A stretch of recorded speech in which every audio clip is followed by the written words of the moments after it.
This farm doesn't just belong to me. It belongs to my family's history. My great-grandfather bought this land over 100 years ago, long before HOAs existed, long before suburbs crept outward, and developers started seeing dollar signs instead of dirt. This land survived the Great Depression, 2 world wars, droughts that killed entire harvests, and recessions that wiped out nearby towns. The farmhouse still has the original wooden beams.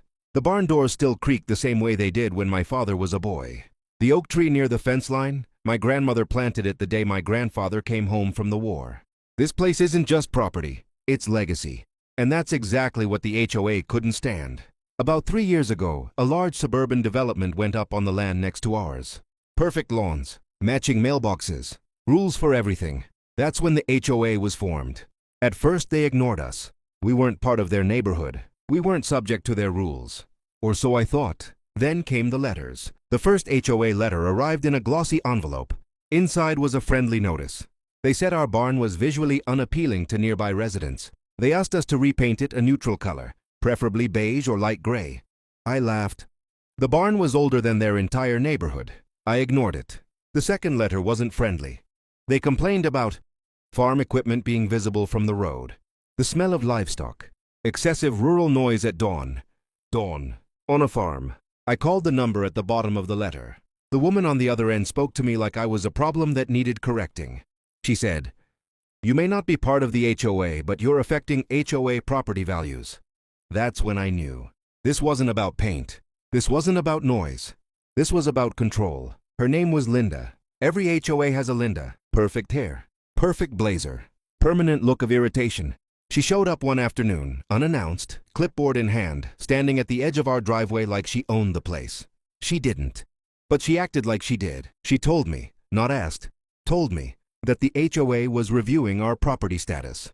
I asked her what that meant. She smiled and said, "You'll find out soon." That smile stuck with me. It wasn't confidence, it was entitlement. 2 weeks later, the letters turned legal. They claimed zoning violations, unauthorized agricultural use, improper structures, all false, all easily disproven. But here's the thing about HOAs. They count on people panicking. They count on fear. They count on you folding before you realize what's happening. I didn't panic. I hired a lawyer, and I waited. Here's what Linda and her board never bothered to research. This farm wasn't just old. It was legally protected. The land was registered as multi-generation agricultural property, historically recognized, grandfathered under zoning laws older than the HOA itself. And the best part? There was a recorded easement agreement dating back decades that explicitly prevented surrounding developments from interfering with farm operations. My lawyer smiled when he found it. He said, "If they push this, it won't end well for them." So when the final letter arrived, I smiled. The letter said the HOA would be taking enforcement action. They claimed they had authority. They said they would involve law enforcement to secure the property. That's when I knew exactly what they were planning. They wanted a show. They wanted intimidation. They wanted to scare a farmer off his own land. So I prepared. That morning was quiet.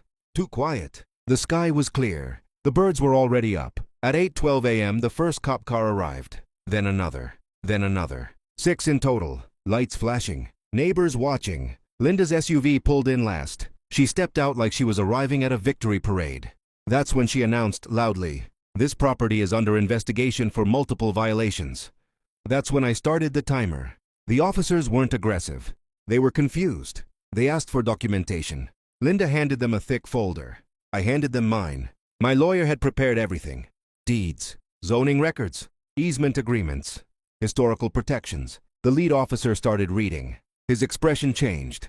Then he called for a supervisor. Linda's smile began to fade. 10 minutes in, the supervisor arrived. 15 minutes in, Linda started pacing.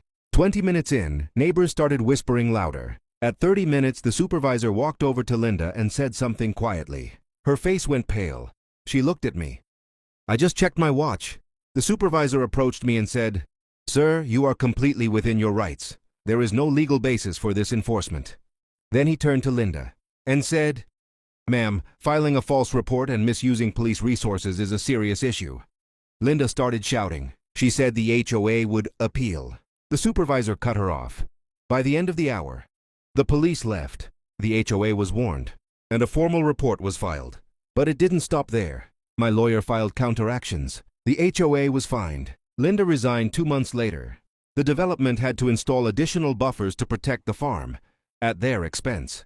That evening I sat on the porch. The sun went down behind the same hills my great-grandfather once stood on. The barn still stood. The land was still ours. And the timer? I stopped it. If there's one thing I learned, it's this. Never confuse quiet people with weak ones. Never assume history can be erased by a clipboard. And never start a fight when the other side has receipts older than your entire neighborhood. If you enjoyed this story, subscribe. Because sometimes, the best response to entitlement is a smile and a timer.